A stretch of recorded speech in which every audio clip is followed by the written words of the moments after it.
Ça veut dire quoi, choisir tout ? Faire rimer ses aspirations pro et perso ? Faire des choix en conscience ? Les réévaluer quand c'est nécessaire ? Approfondir sa connaissance de soi ? Agir là où on le veut et on le peut ? Être en lien avec les autres ? Bienvenue dans Les Équilibristes, le podcast qui vous aide à vivre l'équilibre des temps de vie qui vous convient, en faisant des choix et de la place à ce qui compte pour vous. J'invite à mon micro des femmes, des hommes, des experts. Ensemble, on parle de ces sujets millefeuilles, connaissance de soi, carrière, famille. À la fin de ces conversations, vous aurez réfléchi, ri, pris du recul et surtout, vous aurez envie de vous mettre en action pour construire la recette qui vous convient. Je m'appelle Sandra Fiodo et je suis la fondatrice de Conscious Cultures, une société de conseil et de coaching qui vise à promouvoir une meilleure intégration des domaines de vie pour que carrière et vie personnelle se construisent ensemble, en harmonie. Si vous aimez les équilibristes, pensez à vous inscrire à ma lettre, numéro d'équilibriste, que j'envoie 2 fois par mois pour partager réflexions, anecdotes et ressources sur les sujets que nous abordons dans le podcast. Le lien pour vous inscrire est dans les notes de cet épisode. Merci de votre écoute. Je me réjouis de faire avancer ces sujets avec vous. Au début de cette année 2023 et pendant 8 semaines, j'ai accueilli 2 stagiaires dans ma société Conscious Cultures, Jade et Lucas. Jade et Lucas ont une vingtaine d'années, étaient à l'époque en 3e année de licence information et communication, et ce stage a représenté un premier ou parfois un 2e pied dans le monde professionnel pour eux. En 8 semaines, on a le temps de faire à la fois plein de choses et peu de choses, mais surtout on a le temps de beaucoup échanger. Avec nos presque 20 ans d'écart, leur point de vue sur le monde du travail et leur vision de l'avenir m'intéressaient beaucoup. On parle tout le temps des jeunes, avec des guillemets, et j'ai eu envie d'enregistrer une conversation avec ces 2 jeunes-là. Tous les 2 sont arrivés dans ce stage avec beaucoup d'attentes, des envies assez précises et des craintes aussi. Alors comment on perçoit la place du travail et le monde du travail quand on a 20 ans aujourd'hui ? De quoi ont-ils envie et qu'est-ce qui les effraie à l'idée de travailler ? Quel rapport à la notion d'engagement ? Où trouvent-ils le fameux sens au travail ? Quelle place pour le plaisir dans la vie professionnelle ? Et pour la communication ? Quelle forme pour le travail en équipe pour ces jeunes adultes qui ont passé le bac et commencé leurs études en pleine pandémie ? Ça veut dire quoi, l'équilibre vie pro-vie perso quand on a 20 ans ? Et leur concentration, comment ils en prennent soin dans une vie marquée par l'omniprésence des outils digitaux ? Travailler en équipe est un beau défi que nous avons relevé avec beaucoup de plaisir tous les 3. J'ai adoré confronter nos perspectives dans cet épisode et c'est aussi une manière de dire tout simplement merci à Jade et Lucas. Bonne écoute à vous. Bonjour Jade et Lucas. Coucou. Bonjour. Bon, on continue notre conversation, on était déjà en train de parler, mais là l'idée aujourd'hui c'est de faire C'est votre dernier jour de stage. Ouais. Ça fait 2 mois qu'on travaille ensemble. Déjà, oui. Ouais, déjà, c'est passé vite. 2 mois que vous m'avez accompagné avec brio sur tout un tas de missions pour les équilibristes et Conscious Cultures. Et j'avais envie, on avait envie de parler de tout ce que tous ces sujets-là ont créé comme écho chez vous, parce que c'est des sujets qui vous intéressent aussi à votre stade de vie. Peut-être vous pouvez commencer par vous présenter d'ailleurs. Est-ce que tu veux commencer, Jade ? Je t'en prie, non, je te laisse l'honneur là pour le coup. Bon, je commence. Alors, je m'appelle Lucas, j'ai 21 ans, et je suis en 3e année d'information et communication. C'est une licence à la fac. Et voilà, comme un petit peu dans le même profil que Jade, chercher un stage dans l'univers des podcasts, où c'est quelque chose qui me plaît. Et voilà, je suis tombé sur les équilibristes. Donc me voilà ici. Et tu as un podcast, toi, Lucas ? Et j'ai un podcast qui s'appelle Chipote Podcast, avec mon meilleur ami qui s'appelle Charles. On a fondé il y a plus d'1 an ce podcast. Voilà. Ouais, on en reparlera de Chipote, je pense. Ouais, ce serait cool. Et toi, Jade ? Du coup, un peu pareil que Lucas, je suis à la fac à Bordeaux. Pareil, dernière année de licence d'information et de communication. Sauf qu'à côté, c'est une double licence. Moi, je fais aussi de l'anglais. D'ailleurs, c'est assez drôle parce que finalement, j'ai réalisé qu'en commençant à écrire le rapport, que en fait, je pouvais parler aussi de ma licence d'anglais. Alors qu'à la base, en fait, c'est un stage d'infocom et j'ai trouvé ça hyper cool parce que c'était vraiment, je m'étais dit, quitte à faire un stage, autant que qu'il y ait les 2, quoi. Et c'était le premier objectif que je m'étais fixé pour chercher un stage. Et au final, j'ai trouvé ça dingue en écrivant. Donc, alors que c'était pas du tout prévu. C'était juste, une fois qu'on a commencé à parler, enfin bref. Et du coup, voilà, pareil, attiré par l'univers des podcasts et tout. Puis juste des équilibristes, de comment t'en parler, tout ça, ça avait l'air très intéressant. Donc on s'est lancé là-dedans comme ça, quoi. Ouais. Il y a quelque chose qui était un point commun dans la première fois qu'on s'est parlé. On peut, si tant est qu'on puisse parler d'entretien, mais qu'on s'est rencontrés pour voir si c'était un bon match entre vous et la mission que je vous proposais ici. quelque chose qui m'a frappé dans vos discours à tous les deux, c'était l'expression d'une forme d'appréhension par rapport à la vie professionnelle qui vous attendait après. Nier.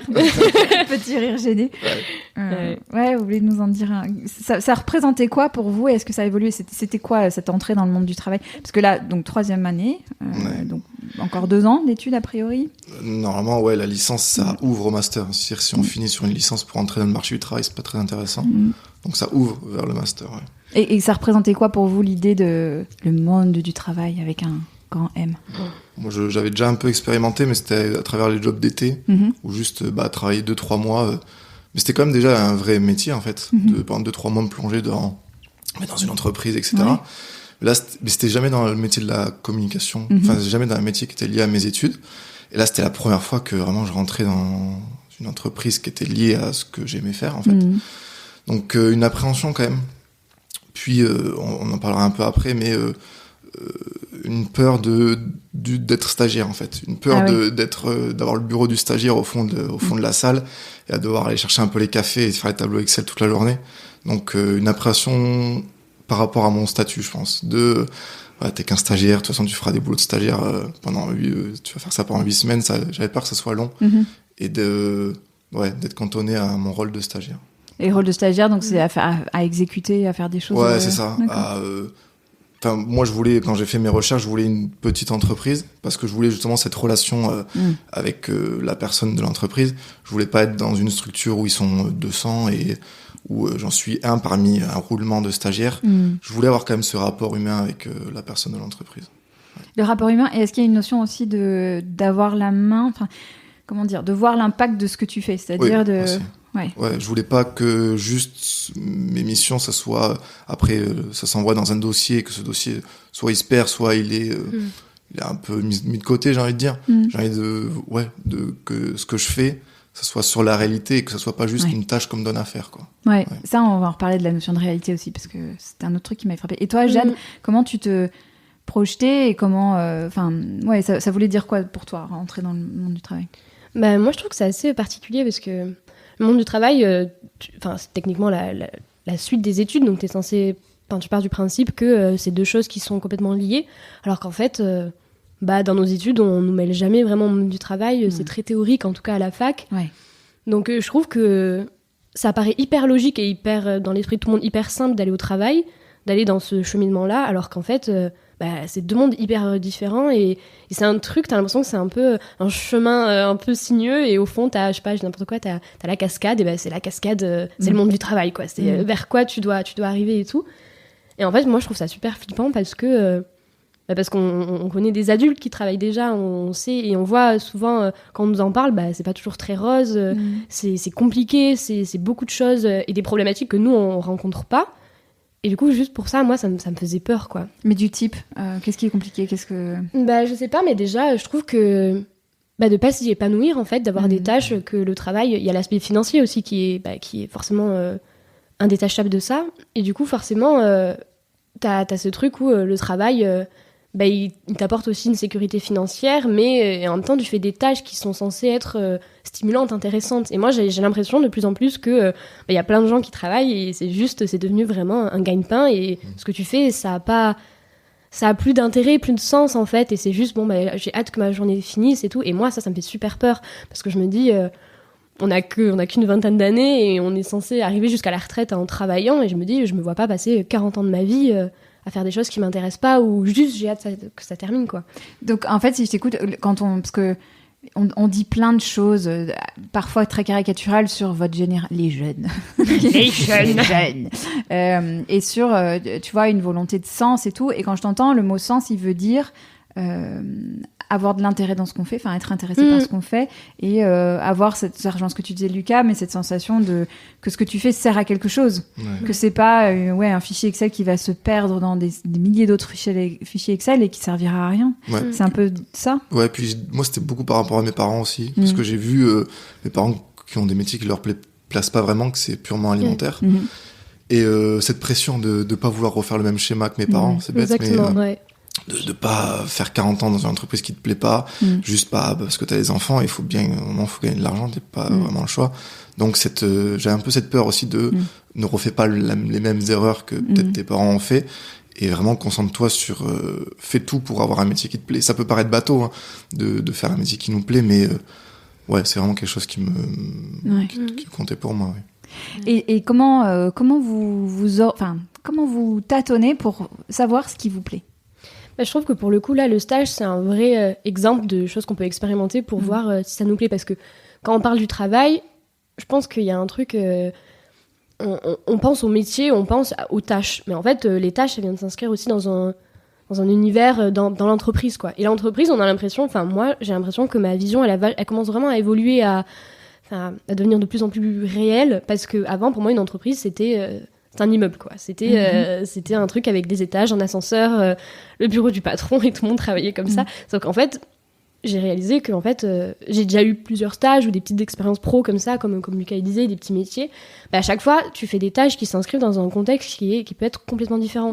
Et du coup, moi, j'ai réalisé que ce contexte, il est tout aussi important, je trouve, en tout cas. Enfin, c'est quelque chose où je vais beaucoup réfléchir dans quoi tu vas aller travailler et quelles tâches tu vas y faire. Et je trouve que ces deux choses, il faut vraiment les mettre ensemble pour avoir un travail, un monde du travail qui te plaît et qui te correspond, quoi. Et c'est pour ça que c'était intéressant d'avoir un stage là.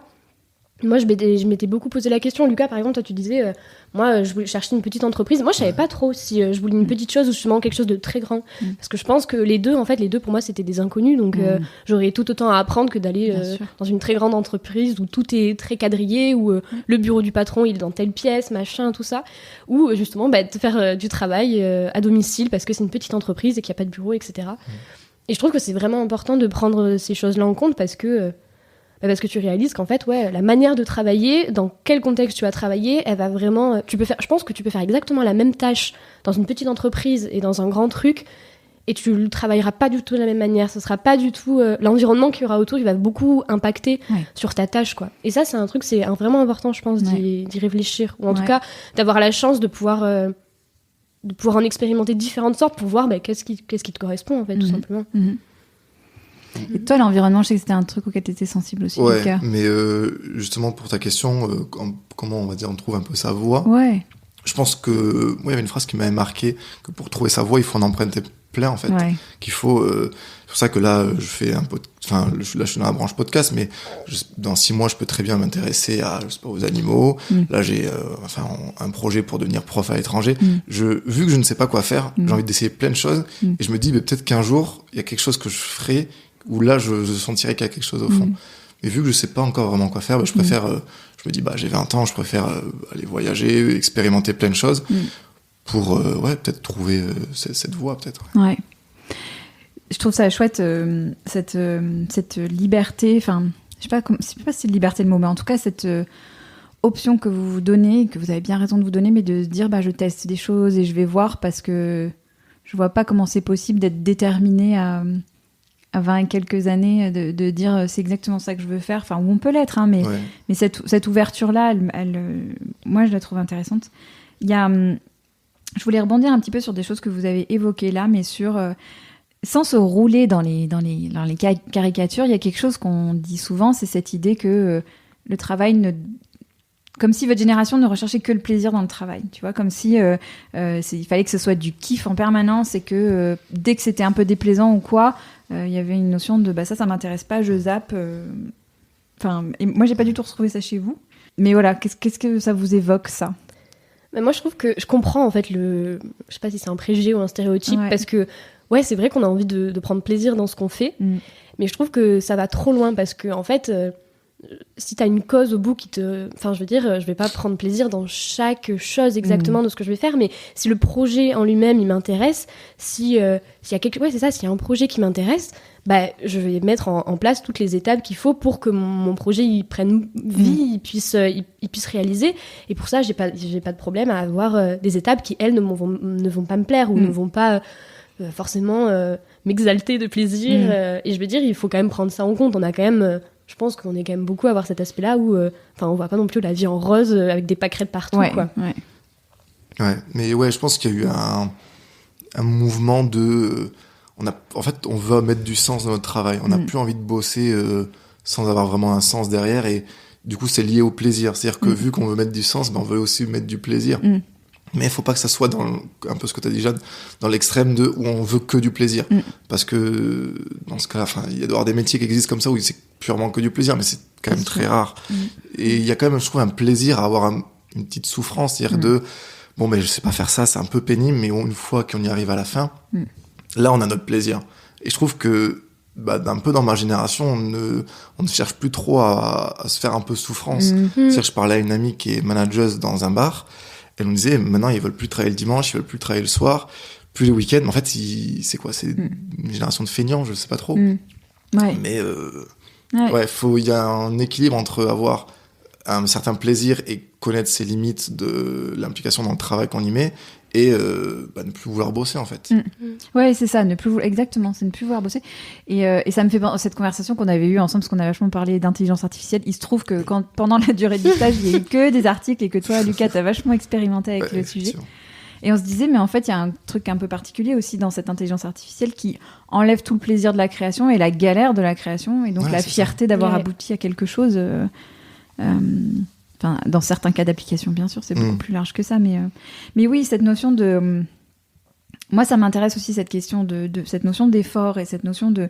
Finalement, ça veut dire quoi travailler comment vous vous projetez dans la place du travail, dans votre vie future? Comment vous voyez les choses? Waouh.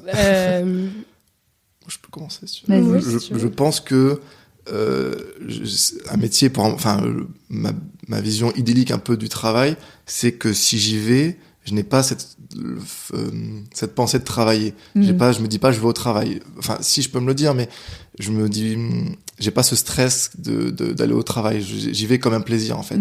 Après, ça peut être un peu piégeux, c'est-à-dire que si tu prends autant de plaisir à aller travailler, du coup tu peux le faire tu laisses ce travail rentrer dans ta vie tout le temps et tu penses qu'à ça, finalement. Mais je veux pouvoir y aller sans stress et je veux pouvoir m'épanouir et voir une évolution. Si je ne vois pas d'évolution à mon travail, ça me bloquerait, je pense. Si je sais que je vais avoir ce rôle à 20 ans et qu'à 35 ans, j'aurai le même rôle dans cette entreprise, ça va me bloquer. Donc, je pense l'évolution. L'évolution. Ouais, l'évolution. Ouais. Alors peut-être que c'est comme ça qu'il faut que je formule ma question. C'est peut-être plus qu'est-ce qui fait que vous choisirez tel ou tel poste, par exemple, ou telle carrière? Moi, je pense qu'il y a cet aspect, ce qu'on dit depuis le début, je trouve qu'on tourne vraiment autour de ce truc de sens, en fait. On veut vraiment donner... Je pense que quand on dit on veut donner du plaisir au travail, c'est plutôt on veut vraiment donner du sens, on veut donner une vraie signification derrière, et du coup, pour ça, on va prendre plaisir à faire des choses. Moi, je le ressens peut-être un peu plus comme ça, et du coup... me dis si peut-être tu as une évolution de poste qui te permet de donner encore plus de sens et de pouvoir aider les gens peut-être que tu vas aider des gens à côté à donner encore plus de sens. Je me dis il y a cette notion de partage et tout où tu peux apporter des choses aux gens, pourquoi pas changer, évoluer dans ce truc-là. Mais après, même dans le stage, on en a beaucoup parlé, il y a ce truc où le travail dans la vie de tous les jours, dans une vie de famille ou juste ta vie à toi, je pense que moi, pour le coup, j'aurais vraiment besoin de cloisonner les trucs. Je pense que j'aurais besoin d'aller travailler quelque part. Je dis pas de faire 20 minutes de voiture tous les matins, mais au moins d'avoir une pièce chez moi pour me dire là, je travaille, là, j'ai cet objectif à mettre en route. Du coup, je le travaille ici. Et qu'une fois que je ferme la porte, j'en parle plus. Et que je pense que c'est important d'avoir des heures où tu peux travailler sur certaines choses, et il y a des temps pour la vie de famille, tes amis, apprécier faire à manger, j'en sais rien, tout ce que tu veux, mais je pense qu'en fait, quand vraiment le travail il commence à prendre, il sort vraiment de cette pièce, la porte elle est tout le temps ouverte, et en fait il pense tout le temps, c'est que c'est trop là. Et pour moi, il y a quand même, je pense que tu dois t'épanouir dans ton travail, mais tes épanouissements dans la vie ne doivent pas forcément être en lien avec ton travail. Tu peux très bien apprécier des choses dans ta vie de tous les jours et que ce soit accepté, que ce soit le samedi soir parce que c'est ton truc et voilà. J'ai une dernière question sur le sens, parce qu'après je voudrais réagir à des choses que tu as dites là, Jade, mais est-ce que le sens il doit forcément être lié à une cause vertueuse, tu vois? Est-ce que le sens c'est juste comprendre pourquoi on fait ce qu'on est en train de faire? Ouais, je pense se sentir utile à quelque chose. Ouais. Dans ce sens, c'est l'utilité. C'est-à-dire que je dis n'importe quoi, si je deviens prof à l'étranger, je sens que je suis utile à quelque chose, j'aide des gens, et là je peux avoir la gratification derrière. Donc je pense que c'est plutôt cette recherche d'utilité c'est ce qui fait peur un peu aux gens aussi, de me dire mais à quoi je sers en fait, quelle était mon utilité dans cette société, et de trouver son utilité, je pense. Moi je dirais que je sais pas trop mais je pense qu'il faut toujours qu'on travaille pour quelque chose. Enfin, je veux dire, on fera jamais des tâches isolées, sinon c'est là qu'on perd tout l'intérêt et tout le sens. Mais je pense qu'on peut prendre plaisir à avoir des petites causes. Enfin, je veux dire, aujourd'hui, demain, forcément, j'aimerais travailler pour un monde meilleur, pour la place des femmes, ou des grosses thématiques, entre guillemets. Mais à côté de ça, un petit truc qui peut changer mon allée, mon quartier... mon pâté de maison, si ça a du sens pour moi et que ça peut changer des choses, en fait, ça c'est aussi très pertinent et ça a sa place aussi. Et je pense que c'est ça aussi, on attend tellement à de gros changements dans la vie et tout, qu'en fait, il faut prendre en compte aussi qu'il y a des petits changements qui sont tout aussi impactants et tout aussi gratifiants et qui ont leur place et qui méritent vraiment d'être faits. Et du coup, tu me fais une transition avec un autre sujet, mais qui était celui de l'état du monde et de ce qui se passe aujourd'hui dans le monde, des gros enjeux auxquels vous allez être confrontés. On va tous être confrontés, mais votre génération plus longtemps encore que la nôtre. Qu'est-ce que ça crée chez vous, ça ? Est-ce qu'il y a une anxiété particulière par rapport à ça, ou est-ce que vous vous dites c'est notre monde, on essaie d'y agir ? Enfin, c'est quoi votre approche ? Je sais qu'il y a beaucoup de gens, ils ont une énorme anxiété sur ça, que c'est vraiment de la peur, quoi. C'est vraiment... ils sont terrifiés par le monde. Moi, j'ai pas trop ce regard-là. Je me dis, peut-être que je suis pas assez affolée, mais je me dis, le monde, il est tel qu'il est. De toute façon, il est comme ça, et on fait face à des choses qui sont pas faciles, mais on n'est pas les premiers non plus. Je veux dire, je me mets à la place de ma grand-mère. Elle a connu elle a grandi dans un monde qui se relevait après la Seconde Guerre mondiale. Il y avait aussi des enjeux. Je veux dire, on n'est pas la première génération à rencontrer des choses sur lesquelles il faut rebondir. Mais je pense que c'est des challenges aussi. Il faut, les choses, elles sont comme ça, et il faut essayer justement de mettre des actions qui peuvent changer les choses ou nous aider à mieux évoluer dans ce monde-là, quoi. Moi, bien sûr que j'aimerais beaucoup travailler pour des grandes causes, pour des choses qui me tiennent à cœur, parce que je me dis, là, t'as vraiment envie de t'impliquer dans ce genre de choses. Mais je sais pas. C'est pas le premier moteur. Non, c'est pas. En tout cas, moi, j'ai pas cette vision de peur, quoi. D'accord. Et toi, Lucas ? Moi, je suis plutôt partagé. J'ai à côté où, par exemple, là, quand tu parles de notre monde, moi, je voyais le réchauffement climatique, par exemple. Et je me dis, j'ai un côté de moi où j'ai envie de me battre pour ça, parce que, un peu comme tout le monde, j'ai pas envie de voir l'endroit où je vis se détruire. Mais des fois, je me dis à quoi bon, quoi. Genre, par exemple, je me dis à quoi bon aller trier mes déchets quand, j'ai fait un voyage en Thaïlande, et tu vois que les rivières, c'est rempli, c'est pas un cliché, que c'est rempli de déchets, que après tu vas avoir un bateau plus loin qui déverse des déchets. Tu te dis à quoi bon, moi, tous les matins, aller mettre ma petite poubelle, ma petite bouteille dans une poubelle, et de changer des verres en plastique chez McDo pour mettre des verres, je me dis, certes, peut-être c'est pour donner l'exemple, je pense, pour donner l'exemple à ces pays qui sont un peu plus en retard, comment ils devraient agir, mais des fois c'est un peu décourageant, je trouve, de vouloir se battre contre un monde un peu qui défile comme ça, que ce soit l'environnement ou la société. Je trouve que c'est même plus épuisant qu'autre chose, de me dire, moi j'ai pas envie de vivre comme ça, j'ai envie de vivre un peu en marge de la société, ça, mais en fait c'est un combat tout le temps, en fait. Donc des fois t'as juste envie de te laisser un peu porter, d'avoir, je sais pas, c'est bête, mais ta maison avec ta famille et un boulot qui te plaît, ou juste, c'est triste, mais avoir un peu une vision un peu égoïste, où tu penses qu'à toi, que aller vouloir te battre un peu tous les jours pour au final que ça change pas. Je suis tranché un peu entre les deux, on va dire. Justement, le côté égoïste, ou je sais pas si c'est le bon mot, il n'y a pas de jugement en tout cas quand je l'emploie, mais ce côté se fermer ou versus s'ouvrir. Moi, il y avait quelque chose je me posais la question de la manière dont vous appréhendiez le travail en équipe et le fait de travailler en communauté, en collaboration dans les équipes. Parce que de ce que je vois, de la manière dont ça fonctionne à la fac et tout, Et puis des années aussi, vous avez vécu le confinement tout jeune, on l'a tout jeune connu en tant étudiant, quoi. On n'a pas passé le bac. Moi, je sais pas toi, Jade, mais... Oui, moi je suis de l'année d'après, du coup. Moi, j'avais passé le bac, mais moi, c'était ma première année d'études supérieures. Moi, j'ai eu le bac en Covid, c'est-à-dire que je n'ai pas passé le bac et j'ai eu le bac. Donc, je suis en plein dedans, quoi. Ouais, en plein dedans. Ouais. Et donc, comment ça impacte la connexion aux autres, la connexion à une équipe, au fait de créer des choses ensemble, de faire avancer des trucs ensemble?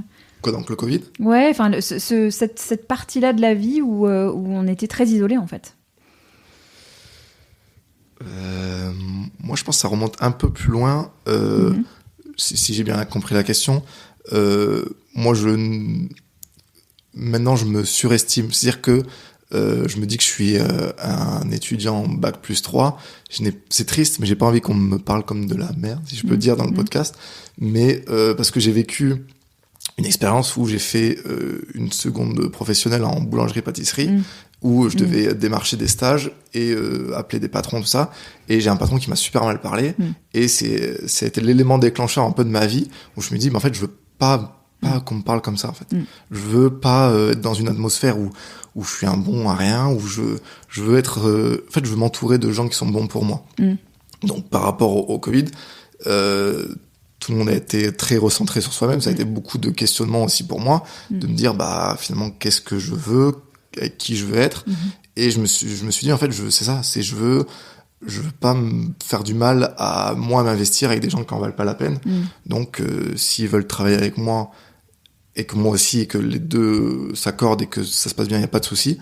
Mais moi, j'ai plus de peur, en fait, de dire que ça me va pas. C'est-à-dire qu'avant, peut-être, j'avais peur de me dire, c'est mon patron, je peux pas ouvrir ma gueule, en fait. Mais là, maintenant, ça me plaît pas. J'ose le dire, je pense. Je me souviens qu'on avait eu cette conversation, c'était là ça qui avait donné l'idée de faire le podcast, mais parce que je me disais, c'est justement des choses que peut-être d'autres générations, en plus dans le secteur que tu évoques, qui est un secteur quand même structurellement violent et, enfin, en tout cas, assez agressif, quoi. Mais peut-être des choses que des générations précédentes acceptaient sans trop sourciller, mais et je te demandais justement, l'engagement par rapport à ça, tu m'avais dit, mais moi je suis exigeant, en fait. Ouais, maintenant je suis exigeant, vraiment, je me dis, mais même par exemple pour les jobs d'été, qu'il y a tellement des entreprises qui recherchent des salariés, des saisonniers pour ça, que maintenant c'est à moi de choisir. Peut-être c'est un peu, du coup, égoïste de me dire que, mais c'est triste, mais j'ai presque envie que ce soit eux qui courent à moi, que pour moi avoir le choix, que moi me dire, à quoi bon aller faire, je sais pas combien de temps de service, des heures sup pour pas être payé, pour avoir les pourboires, que chez le voisin, je peux avoir mieux et avoir une meilleure condition de travail. Maintenant, j'ai ce choix, en fait. Et le fait de faire des études et d'essayer d'être de plus en plus diplômé, c'est pour avoir ce choix. Ce choix de dire non, en fait. Peut-être que les générations d'avant n'avaient pas, parce que c'était normal de trouver un travail à 20 ans pour ensuite avoir une vie stable. Moi, non, je veux avoir ce choix de me dire, je fais ce que je veux et je m'entoure avec les gens que je veux, quoi. Et ça, je pense que, tu vois, dans le fond, c'est cette exigence dont tu parles, c'est une exigence de respect, ce que tu évoques là. Et l'exigence, ça va dans les deux sens aussi. Donc, tu vois, on peut se dire, en retour, qu'est-ce qu'on peut exiger, tu vois, et quelle est l'exigence que toi t'acceptes aussi. Oui. Ouais. Et ça t'évoque quoi? De quoi? Ça, qu'est-ce qu'on peut exiger en retour, par exemple, tu vois, ou... Mais de moi, ce que je peux donner en retour, mais c'est justement que je vais être impliqué. C'est que si je suis avec quelqu'un, forcément qui me respecte, qui met en valeur mes compétences, moi, ça me donne encore plus envie de me donner à fond, encore plus envie de bien travailler. Puis, on travaille toujours mieux avec des personnes qui nous inspirent un peu, que ça soit au lycée. On va toujours écouter le prof qui est inspirant que le prof qui crie beaucoup, alors que c'est deux choses contradictoires. Mais je pense que si l'environnement au travail, on est avec des gens qui nous respectent, qui nous considèrent et qui nous inspirent, tu peux être un simple salarié ou un simple stagiaire, tu vas faire un travail incroyable, tu peux faire un très beau travail. La balle est dans le camp des dirigeants, des leaders. Ouais. Et toi, Jade, ça t'inspire quoi? Du coup, pour en revenir à tout ce qui était sur le groupe, moi je trouve que c'est vraiment... je sais pas, je pense que par exemple, quand on fait les CV et tout, on nous dit souvent de mettre qu'on est capable de travailler en groupe et tout, comme si c'était quelque chose d'anodin et de super simple et tout. Alors que je trouve que travailler en groupe, c'est très compliqué dans le sens où il y a plusieurs composantes. Il y a toi, donc toi tu maîtrises plus ou moins ce que toi t'es capable de renvoyer, tu sais ce que tu peux faire. Et puis il y a les gens à côté où tu contrôles pas, quoi. Et du coup il y a pas cette notion de contrôle qui est quand même la base quand tu travailles tout seul avec ton truc. C'est toi qui poses pas tes propres contraintes, parce que forcément il y a les empreintes de la mission et tout ça, mais c'est toi qui vas choisir le temps que tu vas passer dessus, tout ça.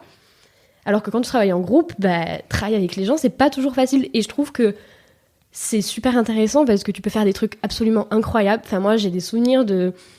Quand j'étais en DUT, on avait un projet tutoré. Donc, en gros, c'était une entreprise extérieure qui faisait une commande pour que nous, on ait de l'expérience. Et eux, en échange, ils avaient une mission moins chère, quoi. Globalement, c'était ça. Et les groupes avaient été imposés. Et du coup, au début, j'étais dégoûtée parce que j'étais pas avec mes copains. Le sujet, il m'intéressait pas. J'aurais adoré travailler dans un autre truc qui m'intéressait plus. Je trouve dommage, d'ailleurs, qu'on n'ait pas choisi le sujet. Mais je trouve ça bien qu'ils nous aient imposé les groupes parce que, en fait, on s'est retrouvés dans des vraies conditions, quoi. J'ai travaillé avec des gens avec qui j'aimais pas forcément travailler, avec qui on n'avait pas du tout la même manière de travailler et qui n'étaient pas, au début, on pensait complémentaires. Et en fait, on a réalisé que, il n'y a pas juste le travail, quoi. Il y a vraiment cette notion, ce que tu disais tout à l'heure aussi, de respect, quoi. Moi, je vais respecter ta manière de travailler, mais c'est important aussi que tu respectes la mienne.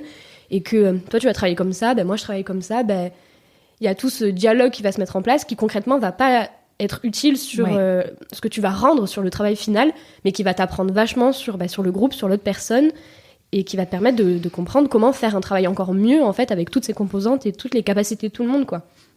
Et même si je trouve que c'est une étape qui est super dure et qui peut s'arrêter là, parce que des fois, il y a des gens, ils n'ont pas envie de faire d'efforts, et je dis pas que moi, j'en fais pas, mais c'est vrai que je pense que quand t'es dans cette dynamique-là, c'est que t'as envie d'avancer, quoi. Donc, t'es prête à faire des concessions avec d'autres. Il y en a qui le font pas forcément, mais à partir du moment où tout le monde fait son petit bout de chemin, je trouve que le travail d'équipe, il peut être génial, quoi. Et c'est dans ce genre de moment que vraiment, je trouve, l'équipe, elle a un vrai sens, quoi. Tu prends vraiment le meilleur de tout le monde, t'acceptes que... il faut accepter aussi les critiques des autres, parce que c'est pas toujours facile, on est les premiers à vouloir critiquer les autres, mais accepter les critiques, c'est dur. Mais c'est ça qui fait qu'au final, t'as un projet qui a vraiment du sens, quoi. Ouais. Et je sais que quand on travaille ensemble, moi je vous ai souvent poussé aussi là-dedans. C'est clair. Je vous ai poussé parce que je trouve que c'est presque un des enjeux les plus importants aujourd'hui dans le travail, parce que justement les outils, on est dans une ère de télétravail où chacun, et c'est ce qu'on a expérimenté ensemble, mais où chacun est chez soi et où il y a plein d'enjeux de faire vivre les gens ensemble pour créer des choses. Enfin, à chaque fois qu'on a brainstormé tous les trois, on a sorti des trucs qui étaient incroyables, qui étaient bien mieux que ce que chacun d'entre nous individuellement avait pu trouver. Donc ça, c'est un truc qui est hyper important. Et lié à ça, je voulais qu'on parle aussi d'autonomie, parce que on a tout de suite mis en place un cadre, on a testé un cadre qui a plutôt bien marché, mais qui était très autonome, avec beaucoup d'autonomie. Parfois, je me suis demandé si vous avez pas mis trop d'autonomie, pas assez de cadre. Donc ça, c'est vraiment des questions aussi sur lesquelles on ajuste, mais moi, l'autonomie, c'est quelque chose que je trouve hyper important. Et en même temps, quand est-ce que l'autonomie ne se transforme pas en quelque chose d'individuel ? Comment on fait quand même fonctionner le collectif ? Et donc, parfois, comment est-ce qu'on crée des horaires communs où on se retrouve quand même ensemble ? Parce que vous avez pris beaucoup de liberté et c'était une bonne chose. Qu'est-ce que ça vous évoque, tout ça ? Moi, ce que je trouve hyper intéressant, c'est que quand on pense à autonomie, des fois, directement, on va penser à « Wouhou, les vacances !» Ça va être « Bon, mais c'est bon, je suis chez moi, si je veux prendre un livre, si je veux aller voir des amis, let's go, quoi. » De toute façon, on s'en fiche, ils ne le seront jamais, quoi. Sauf qu'en fait, ok, il y a peut-être des gens qui pensent comme ça, et peut-être qu'on a pensé comme ça à certains moments, mais ce qu'on pense pas en autonomie, c'est que, du coup, on a une pression, quoi. On a ce truc où... on a quand même un rendez-vous demain, à des choses à présenter, et les choses, elles vont pas se faire en claquant des doigts, quoi. Et du coup, ça nous pousse à avoir une certaine comment on appelle ça, rigueur. Ouais, c'est ça, une rigueur avec soi, et on est seul juge de notre rigueur à soi, quoi. Et je trouve que ça, c'est super important, et ça peut vraiment t'apprendre pour plein de trucs de la vie, parce qu'en fait, là, t'es face à tes trucs, quoi, tout seul, et c'est à toi de faire en sorte que ton travail, où on t'a laissé libre de faire, tu fais ton truc, quoi. Et je trouve que tu peux vraiment retirer que du positif, parce que justement, tu auras travaillé dans ton coin, tu auras testé des manières de travailler toi tout seul. Et c'est génial parce que tu peux voir que Moi, j'ai testé. Bon, j'ai un petit appartement. J'ai genre un petit appartement. Non, pour un étudiant, ça va. Mais j'ai 25 mètres carrés. J'ai testé tous les endroits de mon 25 mètres carrés. Oui. Et en fait, j'ai réalisé que là où j'étais le mieux, c'était sur mon canapé, dans une position pas très académique. Et en fait, j'avais mon ordinateur qui était posé avec ma gourde de thé à côté. Et quand j'étais comme ça, j'étais prête à travailler des heures, quoi. Et je me dis, ça, c'est une forme de liberté qui a vraiment son sens dans l'autonomie, quoi. Je trouve que ça, c'était vraiment intéressant. Et ce qui comptait, c'était ce qui sortait, ce qui faisait les résultats. Et je trouve que le cadre, en fait, parce qu'on parle d'autonomie, mais finalement, on avait quand même toute une organisation autour. Donc l'autonomie, elle n'était pas seule juge de tout le reste. Et donc, du coup, tous ces petits trucs à côté, ça a apporté vraiment quelque chose à cette autonomie. Quand on se voyait pas, parce que du coup on se voyait tous les lundis, on se voyait aussi souvent une autre matinée en présentiel dans la semaine, mais entre-temps on avait des appels, et ces appels ils donnaient vraiment aussi un petit coup de boost, ils permettaient de faire le point. Alors certes on n'était pas, comme on disait, dans un open space où on pouvait dire je comprends pas trop là, est-ce que tu peux m'aider. C'est vrai, c'était pas forcément facile de venir voir pour dire vraiment je comprends pas, puis quand tu recevais un message où on t'expliquait, tu comprenais pas toujours plus, et il fallait oser aussi redemander, mais ces points-là, ils servaient quand même à ça, et du coup, il fallait être encore plus efficace, quoi. Et je trouve que ça avait du bon. J'ai vraiment réalisé, là, pour le coup, en quoi le télétravail, le travail à distance, en autonomie, pouvait apporter concrètement au projet. Et en même temps, tu vois, moi, si c'était à refaire, je pense qu'il faudrait refaire davantage de présentiel. Parce que typiquement, des moments où vous étiez coincés, c'était pas évident forcément de le remonter en temps réel, alors que quand on est ensemble, le cadre il est particulier, vous êtes quand même en apprentissage, en formation, mine de rien. Après il y avait aussi moi ce que je me disais, c'est des fois j'avais des trucs qui coinçaient, mais je me dis on en parlera en présentiel. C'est-à-dire que je me suis dit là j'ai mes missions à faire, il y a une mission qui coince, je la laissais un peu de côté et je me concentrais beaucoup sur les autres missions en attendant de laisser un peu cette mission qui coinçait se rétablir après. Je faisais comme ça aussi souvent. Et toi, Lucas, justement, je sais que toi, tu travailles mieux le soir, par exemple. Tout à fait. Ouais, moi, je suis beaucoup plus actif en fin de journée, début de soirée. Je sais pas pourquoi, parce que les conditions font que c'est peut-être plus tranquille, donc je suis plus apte à travailler. Et du coup, on parlait tout à l'heure de travail d'équipe. Ça peut parfois un peu pêcher concernant le travail d'équipe. Parce que, je sais pas, si vous travaillez plus en après-midi, moi le matin, enfin, les Jade, par exemple, le matin, des fois, il peut y avoir un certain décalage. Donc, je pense, c'est ce peut-être qui a manqué durant ce stage. Je pense si on aurait pu encore être meilleur, de ma part, ça aurait peut-être plus communiqué plus tôt sur mes habitudes de travail. Et aussi, d'où l'importance d'avoir nos jours en présentiel. C'est-à-dire que même si Jade le matin, enfin, elle est plus du matin et moi plus le soir, le fil de la semaine, c'est pas si grave que ça, tant qu'on travaille. Mais c'est bien d'avoir des jours dans la semaine où on met notre productivité tous ensemble, les trois, pour faire un travail à trois et sortir des projets qu'on n'aurait peut-être pas pensé individuellement. Et c'est ça un peu le défi de cette période où on essaie d'individualiser au maximum l'expérience de travail. C'est un peu l'enjeu en ce moment de comment est-ce qu'on crée un monde du travail où les gens peuvent fournir leur meilleur travail finalement. Comment est-ce qu'on crée un socle commun, quoi, où on arrive à se retrouver et où finalement c'est que les résultats qui comptent, parce que quand on est au bureau, on voit pas ces fluctuations. Ça les lisse d'une certaine manière parce qu'on doit faire... on va pas décider que tout d'un coup on n'a plus envie de travailler pendant 2 heures et puis voilà, il y a une sorte de conformité qui se crée où on se modèle à ce qui se passe autour de soi. Mais comment est-ce qu'on arrive à délivrer des résultats, parce que c'est que ça qui compte en fait, c'est que ça qui au final est important, et peu importe finalement qu'on soit du soir ou du matin, pourvu qu'on trouve des plages communes. Je pense que c'est ça le plus important. Et il y a une caractéristique hyper particulière de votre génération, qui est que vous êtes nés avec les réseaux. Enfin, vous êtes nés avec Internet et vous êtes nés avec les réseaux sociaux. Et je déjeunais l'autre jour avec un ami et on se disait, oh là là, qu'est-ce qu'on est content de pas avoir... qu'est-ce qu'on est content de pas avoir eu tout ça quand on était ado ou jeune adulte. Ça veut dire quoi, ça représentait quoi pour vous, ça, de naître avec... de pas connaître de monde sans réseaux sociaux? Moi, je pense que... j'ai grandi dans les années 2000, du coup, mais mes parents sont assez un peu à l'ancienne, un peu old school, et Et du coup, je pense que mon enfance, elle ressemblait plus à une enfance des années 90 qu'à une enfance des années 2000 assez classique, quoi. Parce que je vois, mes parents, ils étaient quand même assez effrayés par cette montée de la technologie. Enfin, je voyais, nous, on n'a pas eu de télé super tard. Enfin, je crois que ma mère m'a raconté ça d'ailleurs la dernière fois, dans quel contexte on a eu la télé. Donc, il faut savoir qu'on habitait dans une vieille grande maison et il y avait au grenier, vraiment, il y avait la télé là-haut et le dimanche, on se retrouvait et on regardait tous ensemble... on mangeait devant la télé, donc ça c'était un truc complètement incroyable parce que mon père il détestait ça, il faisait ça vraiment que pour moi et ma mère. Et on faisait ça et on regardait Zorro, mais les vieux Zorro, les vieux trucs, il y avait des vieux cartoons et tout. Et c'était la seule fois de la semaine où on regardait la télé, quoi. Et avec du recul, je me dis, ah c'était bien ça, parce que déjà ça crée un moment de communion tous ensemble et tout, mais surtout c'était exceptionnel. Et donc en fait ça n'avait pas sa force que ça a aujourd'hui où c'est flippant, quoi, où il y a un truc inquiétant parce que c'est dans chaque moindre de ta vie et tout. Mais pour en revenir à ça, mes parents, donc ils ont vraiment cette vision un peu... Ils étaient inquiets, enfin, ils voyaient vraiment... je pense qu'ils ont vu vraiment le truc où c'est dangereux, ça prend beaucoup de place, etc.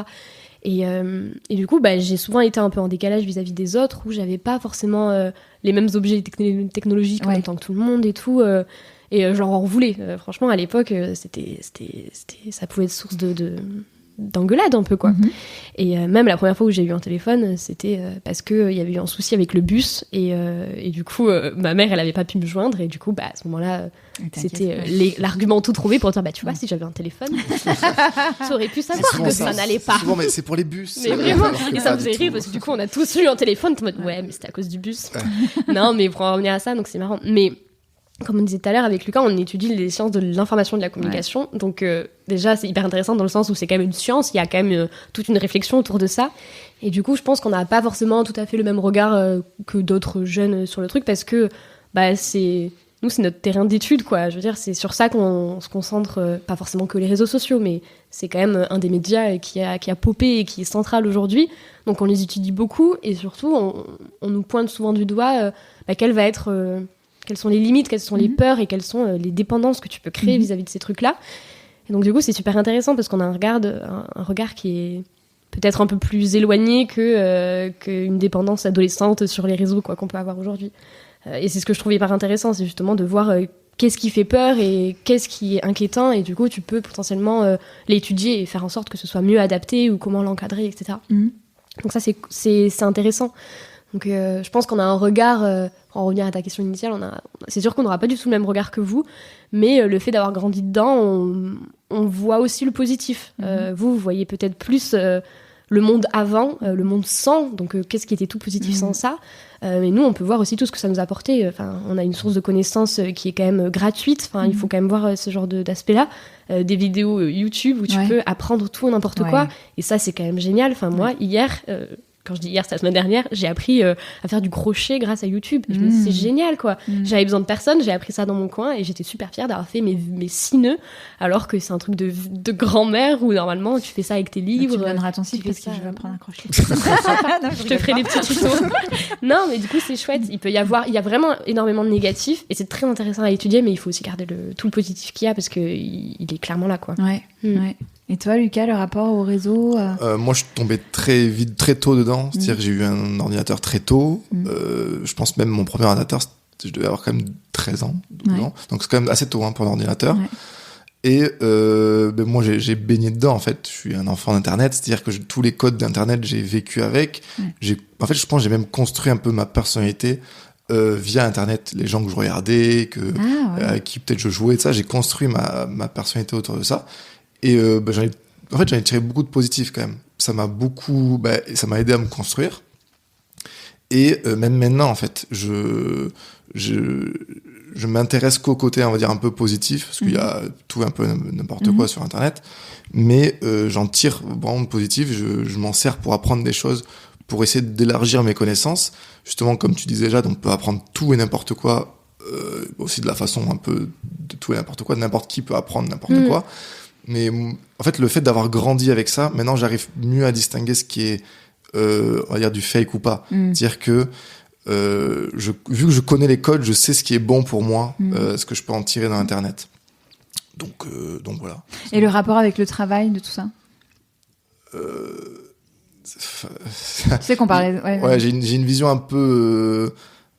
moi, j'ai le film Ready Player One, je sais pas si t'as vu, mais ça m'a beaucoup marqué. C'est ce film de, je sais plus qui, Steven Spielberg, je crois, où il fait un espèce de film science-fiction avec un casque de réalité virtuelle, où la personne est plongée dans un univers parallèle.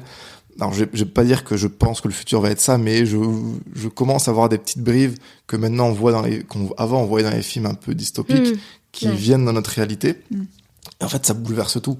Comme le téléphone, comme Internet a bouleversé, par exemple, les facs qui avant écrivaient sur le papier, maintenant plus personne n'a du papier en fac.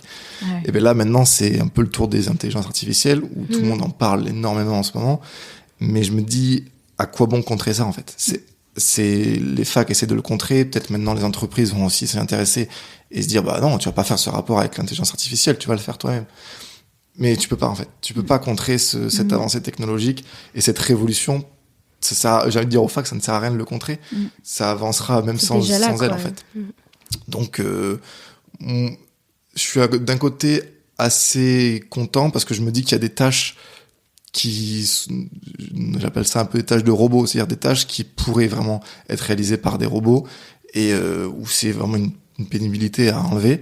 Mais d'un côté, on avait cette discussion ça perd un peu d'authenticité. Quand on voit que maintenant un livre peut être écrit par une intelligence artificielle, lu par une intelligence artificielle, et la couverture aussi designée par elle-même, ça perd un peu de magie. Donc j'ai ce côté où je me dis, putain, c'est fou quand même l'avancement que ça avance, mais d'un côté, ça fait un peu peur aussi.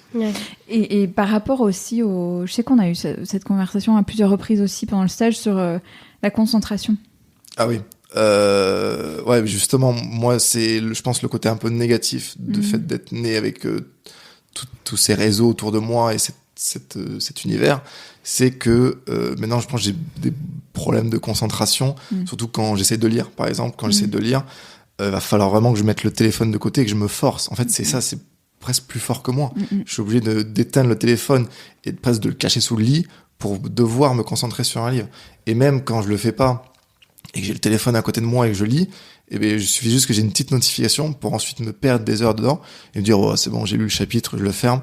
Alors qu'en fait, non, j'ai aimé ça. C'est juste que je me suis fait attraper l'attention si facilement que, je me suis fait piéger à cause de ça. Donc, je pense que c'est comme tout. Il y a énormément de positifs à en tirer dedans, mais il faut quand même connaître ses propres limites et des garde-fous peut-être à adapter. Ouais, aussi. peut-être. Oui, c'est ça. Je pense que c'est important de mettre des... c'est comme tout, en fait. C'est tout, comme ce qu'on disait tout à l'heure. Moi, ce qui m'inquiète avec toutes ces intelligences artificielles, c'est qu'aujourd'hui, c'est pas du tout encadré. Ça arrive comme ça, et c'est vrai que tu peux l'appliquer à tout. Enfin, tu vois, ce qu'on disait la dernière fois, il y a des rapports qui peuvent être notre rapport de stage. Demain, si on veut, on demande à une IA de l'écrire et il sera en mode alors, Alexandra, aujourd'hui, nous avons fait ça. C'est terrible. Moi, je trouve ça très terrifiant. J'ai plus... mais peut-être parce que je suis, j'allais dire une vieille, mais j'ai l'impression d'avoir le discours de ma mère quand je dis ce genre de trucs, mais je vois plus le mal des choses que le bon des choses, mais ça veut pas dire que j'ai forcément un regard hyper négatif des trucs, sauf que c'est souvent vrai, mais je me dis, quand tu vois du mal, c'est qu'il y a des trucs à interroger, quoi. Il y a quand même des choses à mettre en place, et ça veut pas dire que le projet en lui-même, je le trouve nul. Je trouve que ça peut vraiment, comme tu disais, il y a des trucs qui peuvent être vraiment améliorés grâce à certains outils. Ce soit tout. On disait tout à l'heure, l'accès à l'information. Alors, c'est sûr que quand tu donnes l'accès à l'information d'un enfant de 13-14 ans, il y a quand même des choses auxquelles je pense que tu n'as pas accédé à cet âge-là, parce que tu as d'autres choses à voir avant, en fait, qui sont très intéressantes et qui font partie de ta construction dans la vie. Mais il y a d'autres choses auxquelles il va pouvoir avoir accès et qui sera vraiment significativement importante pour sa construction, quoi. Mais c'est comme pour tout. Si tu mets pas de barrière, si tu mets pas une sorte d'encadrement, un moule, ça peut venir rogner la moindre aspect de ta vie. Et comme tu disais, sur la concentration, c'est mortel, quoi. Ouais, c'est mortel. Mais votre réponse va potentiellement être totalement biaisée après 8 semaines à travailler un peu sur le sujet quand même. Mais ça m'intéresse de savoir ce que ça veut dire pour vous, cette notion d'équilibre vie pro, vie perso, équilibre des temps de vie, ce qu'on veut. Parce qu'on le voit dans les baromètres, quelles que soient les générations, c'est de plus en plus, a priori, un critère de choix de poste, enfin en tout cas quelque chose que les gens ont en tête quand ils réfléchissent à la manière dont ils se projettent dans leur carrière. Ça veut dire quoi pour vous, l'équilibre ? Toujours le même blanc. Je peux y aller si tu veux. Allez, vas-y. Alors cette fois, c'est moi. Je me suis... voilà. Moi, quand on parle d'équilibre vie pro, vie perso, le premier truc auquel je pense, c'est le travail. Parce que comme on disait au début... moi, le travail, c'est source d'angoisse, quoi. C'est vraiment un truc... c'est un truc auquel on n'a jamais touché et dans lequel on est forcément destiné à aller. Et du coup, je trouve que c'est super angoissant, quoi. C'est marrant que tu le dises comme ça. On y est destiné et on n'y a jamais touché. Donc c'est inquiétant dit comme ça. Bah ouais, parce qu'en fait, t'as l'impression que même si tu veux pas travailler, et en fait... Ça t'y attend. Ouais, je veux dire, en fait, toute la vie, toute la société... Je sais pas ce qui t'attend. C'est super clair. Mais moi, j'ai vraiment une image comme ça, parce que t'es obligé d'y aller. Enfin, aujourd'hui, on voit tous les trucs sur les réformes des retraites et tout. Enfin, je veux dire, ta retraite, elle est construite parce que t'as travaillé dans une entreprise avant, donc t'es obligé de passer par là. Ou en tout cas, t'es obligé de mettre à un moment donné de l'argent de côté que tu vis pas sur le moment. Donc t'es obligé de penser à ton futur, parce qu'il y aura forcément, quand tu travailleras plus, tu seras obligé de subvenir à tes besoins, etc. Et du coup... la société, le monde fait que t'es obligé de travailler. Et quand je parle de travailler, je parle pas forcément de faire 8h, 18h tes tâches ou quoi, mais tu dois avoir un mode de travail, etc. Et donc, t'es obligé d'aller vers ça. Et c'est pas interrogeable, en fait. C'est comme ça. C'est une des seules choses, je pense, dans la vie qui est tout tracée, quoi. Aujourd'hui, on peut remettre en question 1 milliard de choses, mais ça, si tu passes à côté, tu peux... Je sais même pas comment tu peux, sur une vie entière, ne pas le faire, quoi. Donc... je trouve ça assez intéressant et flippant parce que ça va être l'une des plus gros paramètres de ta vie et comme on disait, on n'y a jamais touché, etc. Donc je pense que c'est vraiment important d'y mettre du sens et comme on disait avant, qui est un but, quoi. Mais du coup, pendant ces semaines de stage avec toi, on a vu que on peut y ajouter cette notion d'équilibre qui fait que en fait, le centre de ta vie, c'est pas obligé que ce soit le travail, en fait. Tu peux aussi réfléchir à ce que ce soit un Rubik's Cube où tu vas prendre tous tes paramètres qui t'intéressent, je sais pas, moi par exemple, j'adore aller en montagne, j'adore voir la neige, c'est des choses qui me vident et je peux repartir sur quelque chose d'après, et je peux mettre ça dans mes paramètres et choisir que je vais faire en sorte que cette phase, cette semaine-là, elle coïncidera avec ça, et que mon travail, il prendra telle place, qu'il faudra faire des choix, en fait, tout simplement, et que du coup, tu vas venir faire une sorte d'organisation qui va te permettre de mettre en avant et de vivre de faire en sorte que tu t'épanouisses, en fait, tout simplement, à travers tous tes trucs. Et ce truc où on a toujours eu cette vision, le travail et le reste autour, je trouve que c'est ça qui fait peur, en fait. Parce qu'en fait, tu peux totalement t'épanouir dans ton travail, mais ça veut pas dire qu'à côté, toutes les choses, elles vont disparaître. En fait, je pense que c'est ça qui, nous fait peur quand on parle de notre génération, où on va avoir du plaisir dans le travail, c'est parce que on n'a jamais vu le travail, ce que c'était, donc forcément... vu que c'est quelque chose qui va être majeur, moteur dans notre vie, il faut forcément qu'on s'y épanouisse. Donc c'est pour ça qu'on met du plaisir dans le travail. Alors qu'en réalité, on peut faire un travail qui nous plaît. Je veux dire, on n'est pas obligé de s'y épanouir à 99,9%. Ouais, ça c'est un peu important. Et on peut quand même avoir à côté des choses qui nous permettent de nous épanouir, quoi. Et en fait, quand on met tout ça ensemble, c'est ça qui fait qu'on va être heureux, qu'on va avoir une forme d'équilibre et qui va faire que... on va être équilibré, quoi. Et cet équilibre, il va bouger. Mais on pourra, comme tu dis... le reformuler pour que demain, il corresponde à nos attentes à ce moment-là, quoi. Et tu dis quelque chose d'important qui est que potentiellement, aujourd'hui, on attend beaucoup, beaucoup, beaucoup du travail. Et notamment de s'épanouir, tu vois, dans le travail. Est-ce que c'est au travail qu'on doit s'épanouir ? J'en sais rien, je sais pas. Ou peut-être pas entièrement, ou en tout cas pas y souffrir, ça c'est sûr. Pour rejoindre ce que tu disais tout à l'heure, Lucas, où il y a des choses qui sont pas acceptables, mais ouais, c'est une question. Et toi, Lucas ? L'équilibre. Ouais, moi j'ai l'image soit d'un jongleur, soit d'un caméléon. Donc peut-être un caméléon qui jongle. Parce que, non mais, ouais, pour moi, l'équilibre, c'est le fait de savoir jongler. Jongler à la fois entre nous-mêmes, j'allais dire, nos émotions. Des fois, ça peut être, on peut se sentir dans une semaine où on se sent très productif et on va vouloir bien travailler de ça. Et des semaines où ça va être un peu plus compliqué. Et pareil au travail, il y a des semaines où ça ira mieux, d'autres pas. Savoir s'adapter. En fait, ça, c'est une capacité d'adaptation. Que ce soit au travail ou même des éléments qui gravitent autour de nous. Par exemple, si un nouveau-né arrive dans notre vie, j'ai un enfant, certes, c'est un énorme bouleversement, mais il faut pas que un simple changement de ma vie me bouleverse tout. C'est être équilibré, c'est, je pense, peu importe, après c'est simple à dire, mais peu importe les changements qui arrivent dans la vie, j'arrive toujours à quand même continuer à trouver mon équilibre à moi et toujours réussir à m'aligner à ce que je veux vraiment et comment je veux m'épanouir dans ma vie. Donc, c'est ça, cette capacité d'adaptation et trouver les clés pour à chaque fois répondre un peu aux problèmes qui viennent à moi et qui se présentent. Ouais. Donc, voilà. Ouais, et puis savoir qu'est-ce qu'on veut, quoi. Qu'est-ce qu'on veut mettre en priorité à tel moment. Tu le disais tout à l'heure, là... toi, en ce moment, tu t'épanouis énormément dans ton travail, t'as vraiment envie de faire grandir ton projet. Ça veut pas dire que dans 6 mois, ce sera la même chose que tu voudrais mettre au premier plan. Peut-être que ce sera la relation avec ta fille ou je sais pas, n'importe quoi. Et je pense que c'est important de savoir à tel moment qu'est-ce qu'on veut, en fait. C'est vraiment important de lister qu'est-ce qu'on veut pour pouvoir derrière adapter et ainsi avoir une vie qui est équilibrée parce qu'on sera d'accord avec ce qu'on attend. Donc forcément, ce sera logique. Oh, je me suis perdue dans la fin de ma phrase, c'était affreux. Non, mais ouais. Et vous, alors, la suite, là, c'est quoi ? Je vais commencer. Allez. Moi, la suite, du coup, en lien avec tout ça, c'est de découvrir, mais pas ma voix, mais juste découvrir des choses. Donc là, j'ai pour projet d'être étudiant, enfin pas étudiant, d'être professeur, assistant de prof à l'étranger, plus particulièrement aux États-Unis. Donc c'est ça, cette envie un peu de quitter les bancs de la fac, de quitter un peu ce système où juste j'apprenais des choses pour les réciter après, pour les oublier après. Là, j'ai envie de vivre des réelles choses concrètes. Et justement, ce stage m'a permis de faire ça aussi. C'était un petit tremplin de enfin découvrir de vraies choses. Et en parallèle de voyager, c'est quand même pas négligeable. De découvrir et de goûter à plein de choses différentes pour peut-être, ça se trouve, un jour trouver la chose qui me plaît le plus. Ouais, et dans ce que tu dis, là, il y a le côté vraiment le concret. Je me souviens que ça aussi, ça m'avait marqué quand on s'était rencontrés. Ouais, c'est vrai. C'était cette urgence à sortir de la théorie, quoi. À aller voir ce que c'était dans la vraie vie. Ouais. Oui, parce qu'il y a plein. Enfin, moi, j'adore la théorie. Je pourrais passer ma vie à lire des livres de théorie, de trucs complètement abstraits qui concrètement ne serviraient à rien à part pour montrer ma science dans certaines conversations. Mais à un moment donné, il faut aussi faire autre chose, quoi. Moi, pour continuer sur ce truc-là, pareil, Lucas. Du coup, il m'a inspiré sur ce truc-là. Je vais aussi déposer mon. Je suis très influençable. Inspiré, c'est bien. Ouais. Non, mais vraiment, c'est parce que j'aimais sa motivation et en fait, j'avais aussi ce projet d'aller expérimenter la vie dans un autre pays, dans une autre culture, et qu'il soit pas dans le cadre du voyage, parce que pour moi c'est complètement différent. Enfin, on n'a pas du tout. C'était vraiment vivre dans un autre pays, quoi.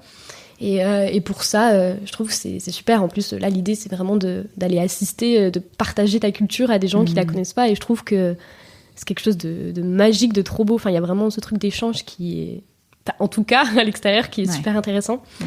Et voilà, quoi. À côté de ça, aller découvrir le monde, c'est tellement vaste dit comme ça, mais je me dis c'est la période, quoi. J'ai vraiment pas envie de passer à côté de ça. C'est carrément la période, Ouais, c'est carrément la période. Et j'ai hâte de suivre vos aventures là, à l'étranger, de voir tout ça. Ça serait cool. Bon, moi je vais terminer en vous remerciant chaleureusement pour ce travail pendant 8 semaines. Là, c'était tellement chouette de vous accueillir dans ces projets et d'apprendre à vos côtés. J'ai beaucoup appris en travaillant avec vous. Et sur ces modes de travail on a pas mal expérimenté, on a fait plein de choses à tester et tout. Et puis aussi de vous voir faire, quoi, de vous voir vous approprier tout ça, tous ces sujets qui sont loin de votre quotidien encore, et, voilà, enfin qui étaient loin de vos préoccupations et de vous voir vous mettre là-dedans, c'était très touchant, c'était très chouette à voir. Et un grand plaisir de travailler avec vous, quoi. Merci à toi, c'était un vrai plaisir aussi. Je le redis parce que je te l'ai déjà dit, mais pour moi, t'es vraiment quelqu'un d'inspirante. Tout à l'heure, je parlais de gens qui m'inspiraient et que justement, je prenais plaisir à travailler avec eux. C'était le cas. Je trouve qu'on a formé un bon groupe. Ça a bien roulé, ça a bien fonctionné. On avait chacun nos trucs, mais ça permettait de faire une belle chose à la fin. Donc voilà. Vive l'équipe. Ouais. Pareil, moi, je voulais vous remercier tous les deux parce que c'était vraiment une chouette expérience. On en avait déjà discuté, mais c'est vrai que moi, c'est la première fois où j'étais en stage ou que j'étais dans un contexte professionnel où j'avais l'opportunité d'avoir plus un mentor que vraiment un chef de projet, quelqu'un qui chapeaute le truc, quoi. Et ça, j'ai trouvé ça cool parce que du coup, j'ai vraiment l'impression que nous, on a appris énormément à tes côtés, mais ce qui est cool, c'est que j'ai vraiment l'impression que tu as appris aussi avec nous. Et du coup, je trouve ça trop chouette qu'il y ait eu cet échange-là, qu'en fait, ça a fait progresser tout le monde sur plein de petits trucs. Et ça, je trouve que c'est trop chouette, quoi. Donc, comme quoi... projet de groupe et tout, il y a vraiment du sens et ça peut vraiment faire avancer plein de trucs, nous faire réfléchir aussi à plein de choses. Donc ça, c'est chouette. Donc merci beaucoup à tous les deux. Merci à vous, merci Jade et Lucas et tout, plein de bonnes choses pour la suite. Pareil, merci.